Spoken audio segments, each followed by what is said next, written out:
Olá para você, seja muito bem-vindo ao nosso boletim legislativo desta quinta, dia 8 de maio. Agora a gente deixa você bem informado com as principais notícias da Câmara e também da nossa cidade. Olha só, nesta quinta o jornal está recheado de pautas de cultura. Você vai saber como foi o evento de lançamento da Frente Parlamentar da Cultura, que reuniu autoridades e representantes da área. E sabia que São José está recebendo um curso gratuito de História da Arte no Museu Municipal? Também vamos falar do nosso papel de cidadão em conhecer a história do nosso país e como isso reflete até mesmo na democracia.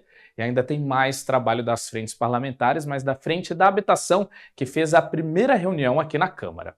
Mas para abrir a nossa edição desta quinta-feira, eu te convido para acompanhar os principais projetos que devem ser votados na sessão de logo mais. Isso mesmo, a partir das 4 horas da tarde tem sessão com apreciação de projetos de lei e a gente preparou para você os destaques da pauta de votação.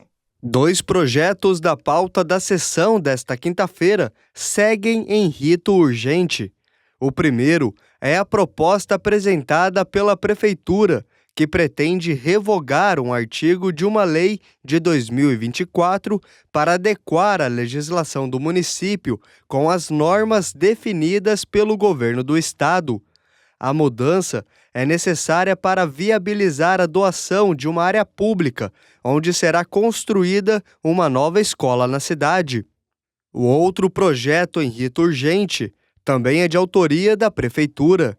A matéria altera alguns artigos da lei que permite o município firmar um empréstimo com a Caixa Econômica Federal de R$ 60 milhões para a compra de ônibus elétricos para a cidade. A principal mudança está na redação dos termos do contrato, que agora permite a contratação do crédito com ou sem a garantia da União. Caso seja firmado sem a garantia da União, o município terá que cumprir alguns pré-requisitos como contrapartida. Já em rito ordinário está o projeto apresentado pelo vereador Rafael Pascucci, com coautoria do vereador Marcelo Garcia, que autoriza a Prefeitura a ceder o uso de espaços e equipamentos públicos para entidades sem fins lucrativos, associação de moradores e igrejas para a realização de eventos e atividades. Ainda segue para apreciação dos parlamentares o projeto apresentado pelos vereadores Fernando Petit e Renato Santiago, que quer criar na cidade a Semana Municipal do Brincar. A campanha reforça a importância das brincadeiras e atividades lúdicas durante a infância. O vereador Fernando Petit é autor de outro projeto, também educativo, mas na área da saúde. A proposta busca instituir na rede municipal de ensino o programa educativo ABC Diabetes. O intuito é orientar pais, alunos e profissionais da educação sobre os sintomas e cuidados com crianças e adolescentes diabéticos. Os parlamentares também devem apreciar a matéria do vereador Fabião Zagueiro, que regulamenta a atividade do grafite e do muralismo como forma de revitalizar espaços públicos, valorizar a criatividade e atrair investimentos para a cidade. Fabião Zagueiro é autor de outro projeto da pauta. A proposta é criar um programa municipal para avaliar a condição da visão e audição de alunos da rede municipal de ensino. Também está na pauta o projeto do vereador Tomás Henrique, com o objetivo de proibir a participação de crianças e adolescentes em desfiles, eventos e atividades financiados pelo município, inspirado na Parada do Orgulho LGBT. Outro projeto do vereador Tomás Henrique pretende obrigar a administração municipal a exigir a apresentação de currículo acadêmico e profissional, bem como justificar a nomeação ou indicação de secretários municipais e gestores de órgãos da administração indireta a partir de critérios como formação e experiência. Já de autoria do vereador Marcão da Academia, segue na pauta um projeto com o objetivo de criar na cidade o programa Via Viva. A ideia é interditar ruas das cidades aos domingos, para que no local sejam realizados eventos culturais e de lazer. Outro projeto do vereador Marcão da Academia tem a finalidade de fornecer atendimento odontológico 24 horas no Hospital de Clínica Sul para casos de urgência e emergência. A pauta também conta com um projeto do vereador Sérgio Camargo, que quer garantir a proteção à liberdade religiosa na cidade e punir qualquer ato contra imagens ou crenças durante manifestações ou festas. A pauta completa você confere no nosso site, no ícone Pauta das Sessões. Lembrando que a gente transmite a sessão ao vivo a partir das 4 horas da tarde, como a gente falou, hein? Bom, e quinta-feira também é dia do nosso quadro Agora é Lei, hora de acompanhar 2 novas leis que estão em vigor na cidade, olha só. Agora é lei. São José dos Campos vai contar com o apoio de mais semáforos interativos nas ruas e avenidas da cidade. Já está em vigor uma lei aprovada pela Câmara que tem como objetivo ampliar o número de locais que poderão contar com a ferramenta. Os semáforos interativos possuem um botão de acionamento para indicar a presença de pedestres e também emitem sons para alertar sobre o momento certo de atravessar a rua. A partir da lei, o município fará estudos para sugerir os pontos mais indicados para a instalação dos novos semáforos, como ruas e avenidas muito movimentadas, e também poderá firmar parcerias com empresas e entidades para a aquisição dos equipamentos. Agora é lei. Áreas próximas às escolas da cidade terão lombadas eletrônicas. Essa é uma proposta de lei sancionada com foco na segurança dos alunos, principalmente nos horários de entrada e saída das aulas, que costumam ter muito movimento. As lombadas eletrônicas funcionam de maneira similar a um radar de velocidade, registrando os veículos que excederem o limite permitido. A proposta de ter a lombada serve justamente para forçar a redução da velocidade dos carros, ajudando na travessia dos pedestres e na maior atenção dos motoristas quando estiverem em uma área escolar. Além do viés fiscalizatório, a medida também pretende ampliar a conscientização sobre o cuidado no trânsito próximo às escolas. Quer saber mais sobre as leis da nossa cidade? É simples. No site da Câmara você pode pesquisar todas as propostas sancionadas que já estão em vigor em São José. Basta clicar em Atividade Legislativa, depois em Legislação Municipal. Aí é só consultar a lei pelo ano, autor, palavra-chave e outros filtros. Uma boa pesquisa. E a Frente Parlamentar da Habitação realizou a primeira reunião na Câmara. Os vereadores membros discutiram sobre os desafios na busca por moradia na cidade e devem fazer cobranças ao poder público para agilizar e deixar mais transparente o processo de regularização fundiária. A primeira reunião da Frente Parlamentar da Habitação e Regularização Fundiária contou com a presença dos vereadores Lino Bispo, Amélia Naomi, Sidney Campos, Tomás Henrique e representantes dos vereadores Sena, Roberto Chagas e Juliana Fraga. Os parlamentares discutiram sobre a fila de habitação e moradia da cidade e questionaram os critérios estabelecidos pela Prefeitura para o andamento da fila. A gente viu uma situação que é um pouco injusta, na nossa opinião, que a pessoa está há 20 anos aguardando aí a sua contemplação. E aí uma pessoa que chega na cidade há 2 anos atrás vai e é contemplada. Eu, por exemplo, tenho um caso da pessoa, há 20 anos ela fez a inscrição e não foi contemplada até hoje. Então, é uma questão, na minha opinião, de injustiça também.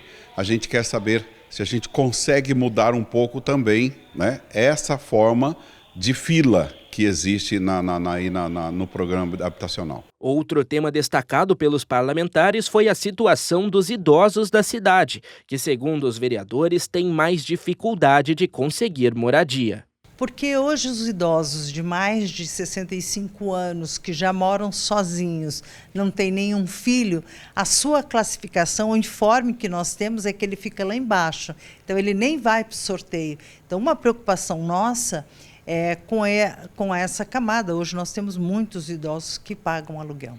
a nossa comissão quer saber, para a gente tentar, de repente, ver alguma alteração nesse critério para fazer justiça, principalmente com o idoso, tá? Que no critério atual, o idoso fica sempre com uma pontuação muito baixa e ele acaba não participando, né, do sorteio. Sobre a regularização fundiária, o pedido da Frente Parlamentar é de transparência por parte do município sobre a quantidade de loteamentos ainda não regularizados. Nós vamos fazer várias perguntas à Prefeitura, uma vez que é uma preocupação bastante grande daqueles que estão com casas em lugares irregulares, que têm ações judiciais. Então, a gente gostaria de saber quantas ações judiciais, qual o plano de ação da Prefeitura para o processo de regularização.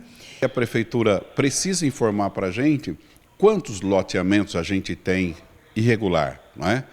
Onde são esses loteamentos, certo?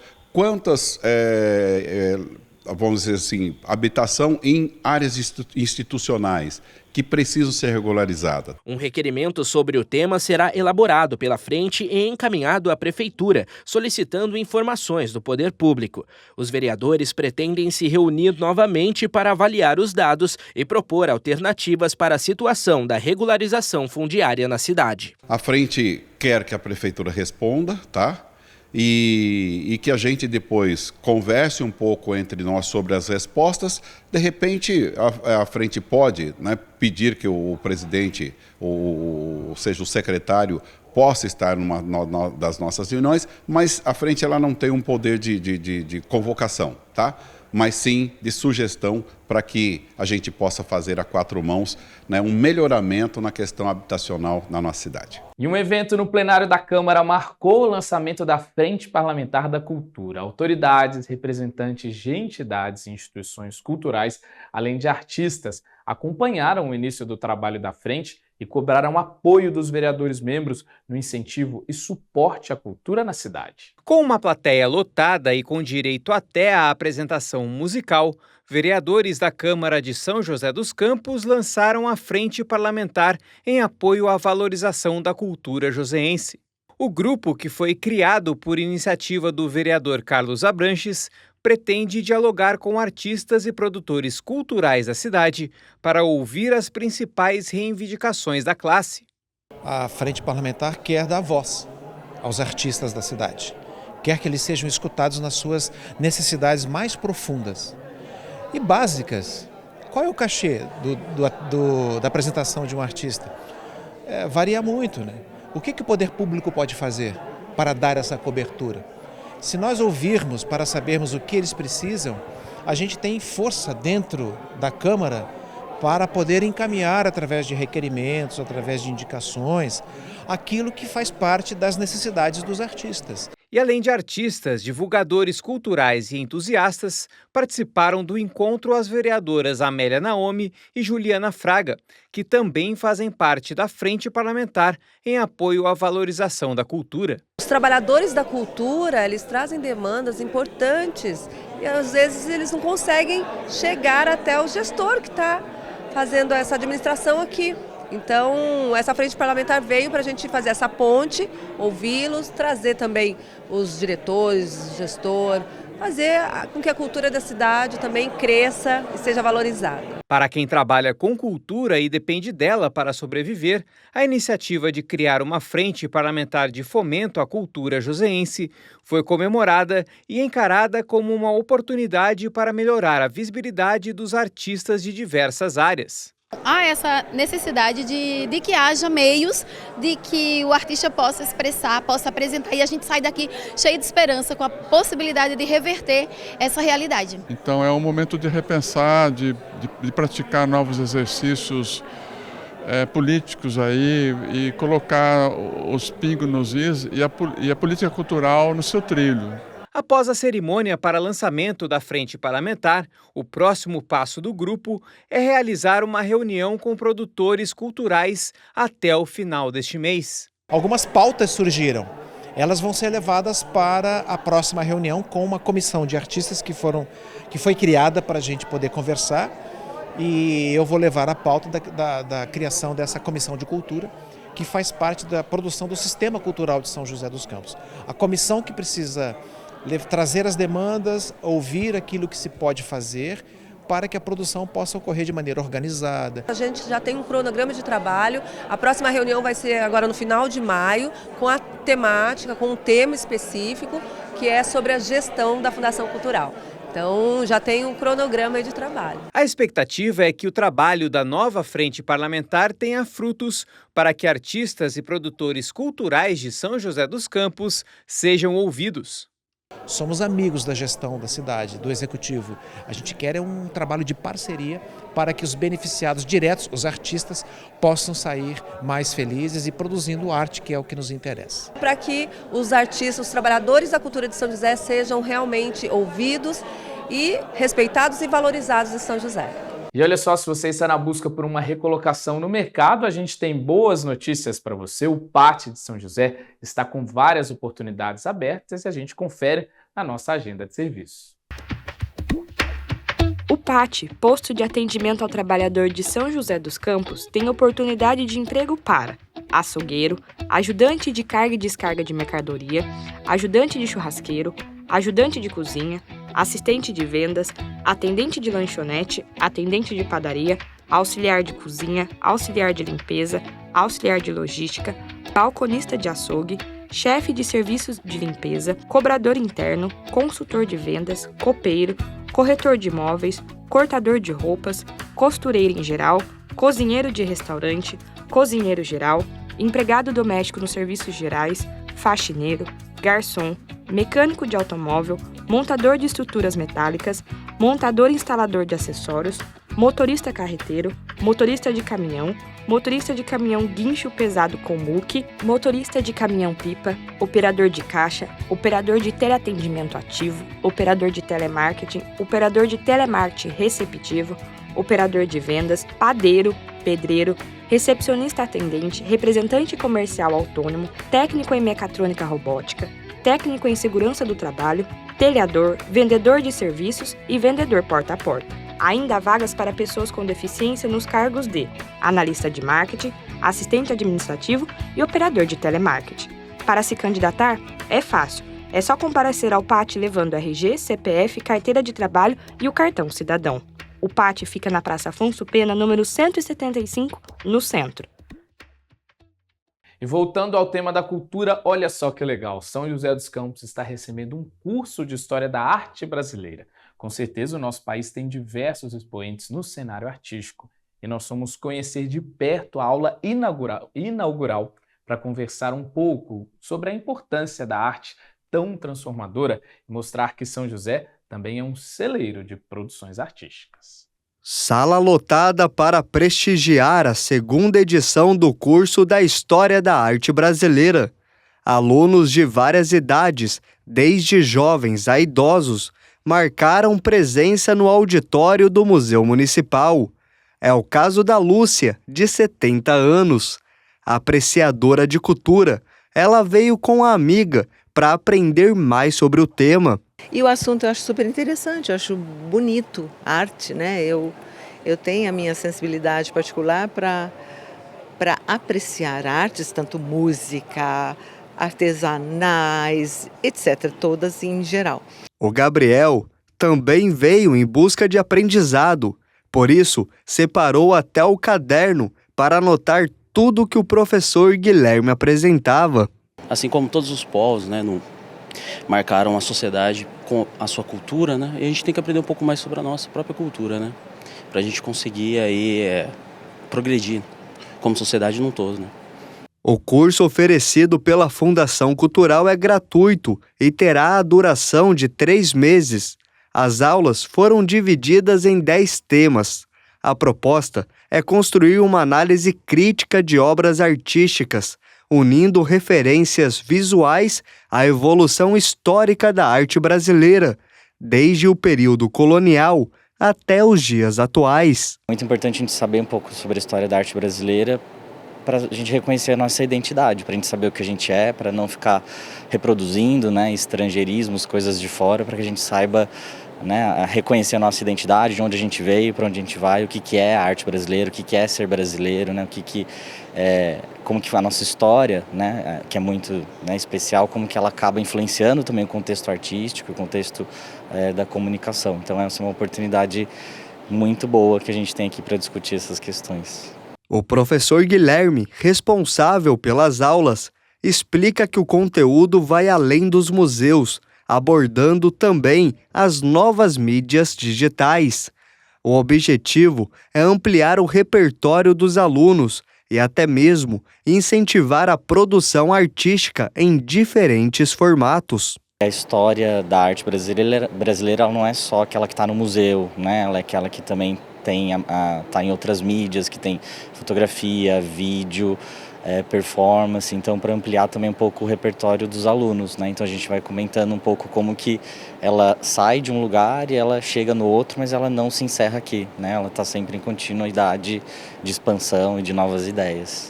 A iniciativa da Fundação Cultural pode até ser um incentivo para a formação de novos artistas na cidade.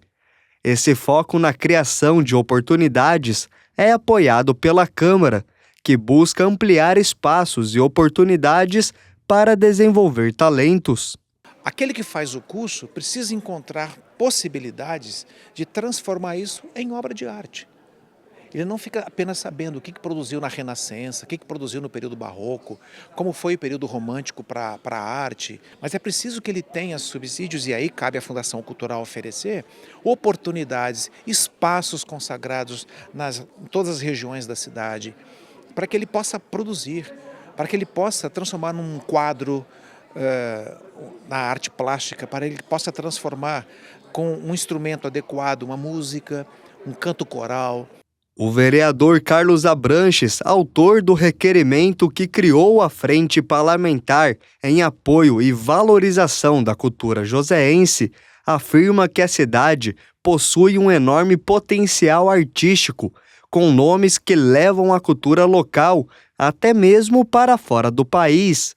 Nesse sentido, ele defende a implantação de ações para que os artistas joseenses sejam cada vez mais valorizados. Uma cidade que tem Cassiano Ricardo, um poeta que é desconhecido das escolas públicas, precisa ser mais conhecido. É preciso que se criem outras semanas Cassiano Ricardo, que já é uma página valiosa da cultura joseense. São José dos Campos tem outros grandes nomes que trazem a luz, que levam a luz da cidade para o mundo. Artistas de outras frentes, São José dos Campos tem um grande potencial. Por isso, programas como cursos e oficinas são estratégias importantes de promoção à arte, que ajudam a fortalecer a identidade cultural do município. O curso começa com uma introdução da história, da arte mesmo, e começa lá desde o período colonial até a gente chegar nas novas mídias agora do século XXI. Então o conhecimento nesse ponto é muito importante para a gente como sociedade entender onde a gente está e onde a gente quer chegar, né? E o História da Arte é uma aula é um curso que é fundamental para a gente ter esse conhecimento. E que mais pessoas possam ser incentivadas a descobrir a arte e a fazer a arte aqui na cidade a partir deste curso. Que venham outras edições e, claro, fica o recado para acompanhar o aplicativo São José Viva, que sempre tem oficina e cursos disponíveis. Inclusive, a gente mostrou isso em uma reportagem na semana passada. E, pessoal, a história da arte encanta, mas outra esfera tão importante é conhecer a história política do nosso país. O Brasil já foi uma colônia, uma monarquia, e hoje vivemos uma república baseada em conceitos democráticos. Saber esse passado histórico ajuda a nos entender como sociedade e também a basear nossas escolhas na hora de definirmos o que queremos para o nosso país e também para os nossos representantes. E o Paulo Ricardo debateu esse tema no quadro Boletim Entrevista de hoje.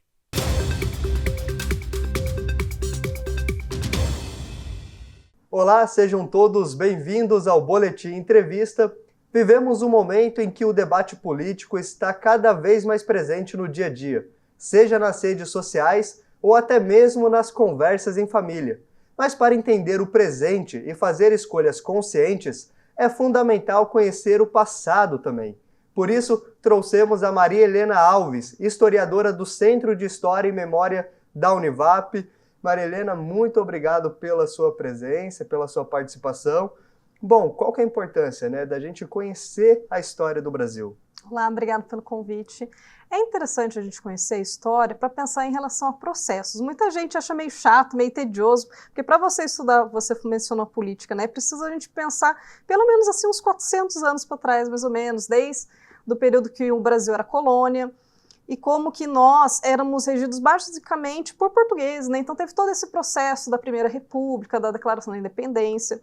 E é importante as pessoas pensarem que o que nós temos hoje, toda a nossa estrutura, as nossas instituições, tudo isso é resultado do que aconteceu no passado. E conhecer o passado ajuda, inclusive, a entender os problemas sociais de hoje, ter uma análise mais crítica, respeitar as diversidades que existem. Sim, com certeza. É importante a gente saber dos outros processos que tiveram, das outras políticas, dos outros, né, pessoas que foram eleitas e o que eles fizeram para a cidade. Foram coisas que se consideraram avanços ou foram coisas consideradas retrocesso?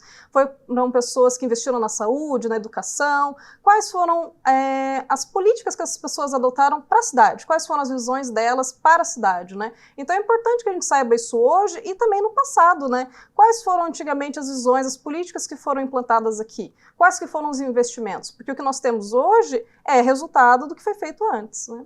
E o Brasil passou por várias etapas, né, até chegar a este momento atual. Foi república. Como que foram essas etapas até o momento? Sim, para estudar a história, como é um período muito longo, geralmente nós dividimos em alguns períodos, né? Então nós temos esse primeiro grande período que nós chamamos de período colonial, então foi de 1500 até aproximadamente 1822, quando aqui você não tinha tanta presença da família real, você tinha enviados que vinham para cá e regiam o Brasil à sua maneira, ao seu interesse, né? Depois, quando a família real veio para cá fugida, né, das guerras napoleônicas, você ainda tem todo esse momento em que o Brasil ainda servia Portugal, então você tinha muitas rebeliões, revoltas, conspirações, porque muitos impostos eram pagos para a manutenção da família real, então você não tinha tantos investimentos pensando no povo brasileiro, nas indústrias, inclusive durante muitos séculos era proibido você criar indústrias, você criar universidades aqui, porque tudo tinha que favorecer a Portugal. Então, em 1822, você tem a Proclamação da Independência, depois, em 89, você tem a Proclamação da República, mas durante muito tempo, o que aconteceu? Eram portugueses ou descendentes de portugueses que tinham esse poder aqui, né? Depois você começa a ter um período de 1889 até 1930, o que se chama assim de Velha República, né? E você tem ainda pessoas que privilegiavam as oligarquias rurais, que se chama, né?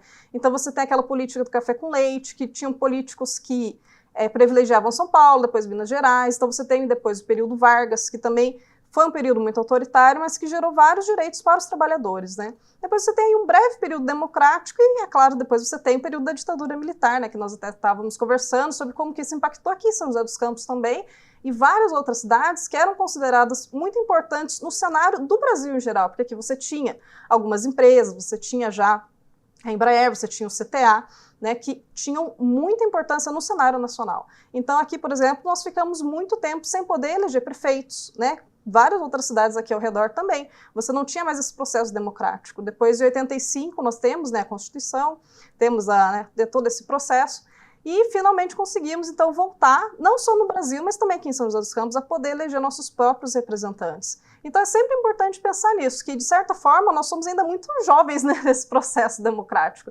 E pensar também em toda essa questão, não só ver o Brasil, mas também ver como que isso impacta a nossa cidade. Então, como você falou, não é só aqui também, mas todas essas esferas de saúde, de educação, nós somos uma cidade que precisa muito de tecnologia, de investimentos. Então você tem que ter em mente todos esses processos na hora de fazer o seu voto.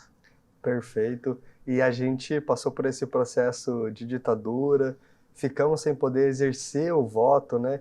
E é através dele que ocorrem as mudanças também. Por isso que é importante ter ele de forma consciente, exercer esse direito. Sim, a própria história do voto é importante para a gente reconhecer essa importância, né? Inclusive, nós não temos nem 100 anos do voto feminino, né? Acredito que está com 93 anos. Então, durante muitos séculos, você teve pessoas que a maioria da população brasileira nem podia votar. Então, você só podia ter homens brancos com propriedade que fossem alfabetizados. Então, todas as pessoas que eram escravizadas não podiam votar. Você tinha pessoas pobres que não podiam votar, pessoas que não eram alfabetizadas também não podiam votar, mulheres não podiam votar. Então, assim, tudo isso foi uma conquista e que nós temos que reconhecer a importância disso para colocar em prática o nosso voto. Muito obrigado pela presença, pela sua participação.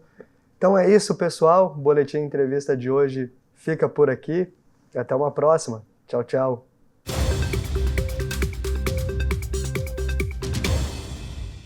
E agora é hora de saber como ficam as temperaturas na nossa previsão do tempo. Na tarde desta quinta-feira, o tempo se mantém ensolarado e com poucas nuvens no céu. A máxima será de 26 e a mínima será de 16. Já amanhã, sexta-feira, o dia segue com o céu aberto. O sol aparece entre poucas nuvens e não há chance de chuva. A máxima prevista será de 27, com mínima de 17. E a gente se despede, mas claro, amanhã, sexta-feira, tem mais Boletim Legislativo com muita prestação de serviço e informação sobre a Câmara e sobre a nossa cidade. O endereço das nossas redes sociais está aqui na tela, então vai lá, acesse o @TV Câmara SJC para ficar por dentro de todo o nosso trabalho. Não esquece que às 4 horas da tarde a gente também transmite a sessão ao vivo, viu? Até mais, um abraço!